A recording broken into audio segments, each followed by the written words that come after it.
करीब 12,000 रुपए प्रति माह कमाने वाला एक युवक वो बेहोशी की हालत में था। अचानक ही उसकी आंखें खुलती हैं। जब आंखें खोलकर देखता है तो वो एक आलीशान कमरे के अंदर था, आलीशान घर के अंदर था। जिस बिस्तर पर वो लेटा हुआ है वो बिस्तर कोई सामान्य नहीं था बल्कि असामान्य था। इससे पहले उसकी जिंदगी में ऐसा बिस्तर कभी नहीं आया था। जब उस पर हाथ फेरता है वो मखमली गद्दा देखकर एकदम उसकी आंखें खुल जाती हैं और खुलने के बाद जैसे देखता है उस कमरे के अंदर ऐसी कौन सी वस्तु थी, ऐसी कौन सी चीज थी जो दिख नहीं रही थी, बेहद खूबसूरत। लेकिन इससे भी हैरान करने वाली बात ये थी, वहीं पास में ही एक सोफा रखा हुआ है। सोफे पर 3 लड़कियां बैठी हुई हैं, साथ ही एक लड़की जो बिल्कुल फ्रिज के एकदम करीब है। उन लड़कियों को देखने के बाद उसकी आंखें खुली की खुली रह जाती हैं। दरअसल उन लड़कियों ने अंडरगारमेंट्स पहने हुए थे, इसके अलावा कोई कपड़ा उनके तन पर था ही नहीं।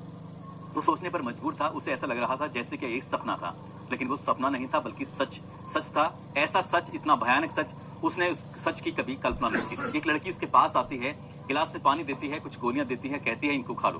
वो लड़का ना नुकर भी करता है, लेकिन उसे मजबूरी में वो गोलियां खानी पड़ती हैं। उन गोलियों को खाते ही उसके शरीर में अलग तरह के बदलाव देखने को मिल रहे थे। उसके साथ जो होता है उसने कभी कल्पना नहीं की थी और आज इस बात की गूंज हर अखबार, हर टेलीविजन के वेब पोर्टल पर गूंज रही है। हर कोई जानना चाहता है कि आखिरकार उन 4 लड़कियों ने उस मजदूर के साथ ऐसा क्यों किया। आदाब, नमस्कार, सत श्री अकाल। मैं उस्मान सैफी। आज की जो सच्ची घटना मैं आपको सुनाने जा रहा हूँ, ये सच्ची घटना है पंजाब प्रदेश का एक शहर है जालंधर और उसी शहर का एक इलाका लगता है कपूरथला रोड। दरअसल 21 नवंबर 2022 की शाम लगभग 7 बजे के आसपास, जब सड़कों पर पूरी तरह से अंधेरा था, स्ट्रीट लाइटें जली हुई हैं, एक मजदूर अपने फैक्ट्री से काम करके, चमड़ा फैक्ट्री से, और अपने घर की तरफ जा रहा था। तभी उसके बराबर में एक सफेद रंग की कार आके रुकती है और जैसे ही कार आके रुकती है तो उस कार में से शीशा नीचे होते ही उस व्यक्ति की तरफ आवाज जाती है और कहती है, भाई साहब सुनो, आपसे बहुत जरूरी काम है। जैसे ही वो लड़का उस कार के पास पहुंचता है तो अंदर से एक पर्ची दिखाते हुए एक लड़की कहती है कि हमें इस पते पर जाना है, क्या तुम हमारी मदद कर सकते हो? हमें इस पते के बारे में कुछ जानकारी हो तो बता दो।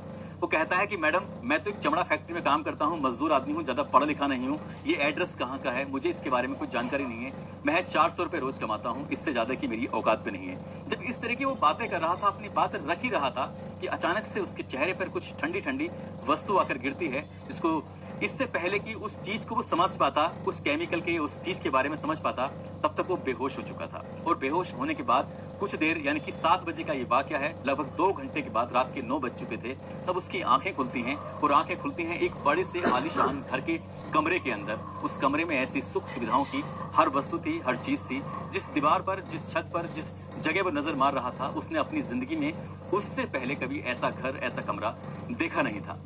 तभी एक लड़की उसके पास आती है, वो लड़की उसको कुछ गोलियां देती है, पानी देती है, और जब उसका विरोध करने की कोशिश कर रहा था तब उन लड़कियों ने कहा कि तुम्हारे साथ वो अंजाम किया जाएगा जिसकी तुमने कभी कल्पना नहीं की थी। हाथ और पैर पूरी तरह से उसके बंधे हुए थे, इसलिए वो ज्यादा कुछ कोशिश कर भी नहीं सकता था।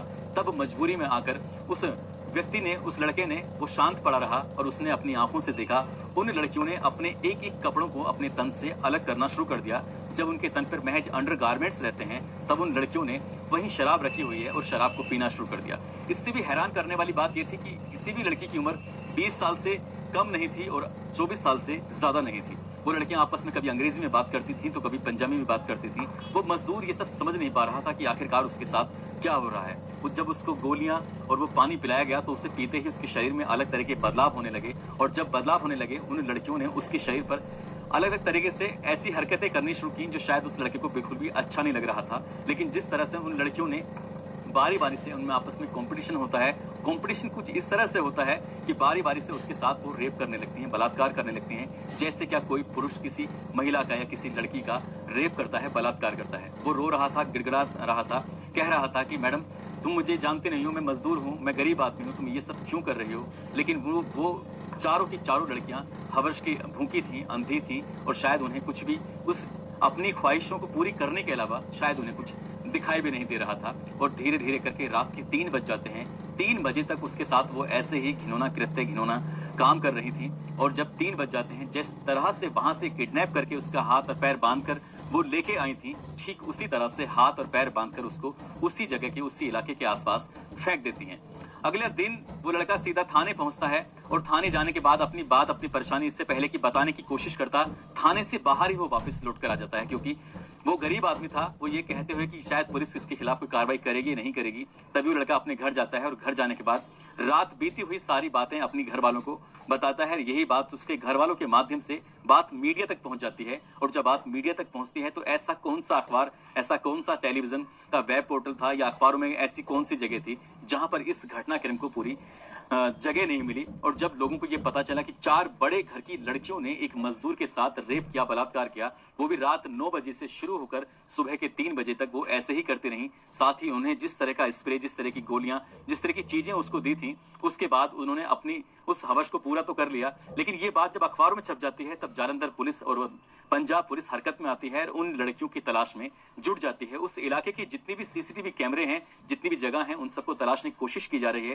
ताकि सफेद कार के बारे में पता चल सके। सफेद कार में बैठी हुई वो कौन कौन लड़कियां थी, किस घर की लड़कियां थी और किस घर में जाकर उसके साथ ऐसा हुआ था, इस सबकी जानकारी जुटाने की कोशिश कर रही हैं। लेकिन जब उस लड़के के पास पुलिस वाले और मीडिया वालों ने बातचीत करने की कोशिश की कि तुमने फिर एफआईआर दर्ज क्यों नहीं कराई, तो घर वालों ने ये कहते हुए इनकार कर दिया कि हमारा अपना ये आदमी जिंदा वापस लौट कर आ गया, हमें इसी बात की खुशी है। वो चारों लड़कियां चाहती तो शायद इसका मर्डर भी कर सकती थी, इसको मार भी सकती थी, नुकसान भी पहुंचा सकती थी, लेकिन उन्होंने इसके साथ शारीरिक शोषण करने के अलावा और कोई नुकसान नहीं पहुंचा है, इसलिए हम कोई कार्रवाई नहीं चाहते हैं।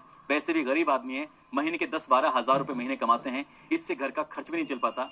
ऐसे में कहां पर जाकर केस लड़ेंगे, क्या करेंगे, समझ नहीं पा रहे हैं। लेकिन हर कोई इस बात को जानना चाहता है, जालंधर पुलिस हो या पंजाब पुलिस हो, ये चारों लड़कियां कौन थी, कहां से आई थी, आखिरकार उन्होंने इसके साथ ऐसी गंदी हरकत क्यों की, क्या ये पहली बार ऐसा हुआ है या वो लड़कियां ऐसे ही रात को सड़कों पर निकलती हैं और किसी भी व्यक्ति को बेहोश करके अपने घर में ले आती हैं। ये बहुत सारे सवाल हैं, बहुत सारे क्वेश्चन हैं हर किसी के दिमाग में, जो कि जानना चाहता है। ठीक वैसे ही जैसे लोगों को इस बात की जानकारी मिली खबरों के माध्यम से, तब लोग इस घटना को लेकर चटकारे भी ले रहे हैं और हैरानी भी कर रहे हैं कि एक तरफ लड़कियों के साथ गंदा काम होता है, एक तरफ लड़कियों को हवस का शिकार बनाकर उनकी हत्या कर दी जाती है, और इस जमाने में, इस समाज में ऐसी भी लड़कियां हैं जो लड़कों का भी शोषण कर रही हैं। ये बात कितनी सच है और कितनी झूठ है, इसके बारे में जालंधर पुलिस अपनी जांच पड़ताल में जुटी हुई है, और उनका दावा है कि जितनी जल्दी हो सकेगा इस सच को दुनिया के सामने रखकर इससे पर्दा जरूर उठाया जाएगा। दोस्तों, इस घटनाक्रम को सुनाने का उद्देश्य किसी को परेशान करना नहीं है, किसी का दिल दुखाना नहीं है, बल्कि आपको जागरूक करना है, आपको सचेत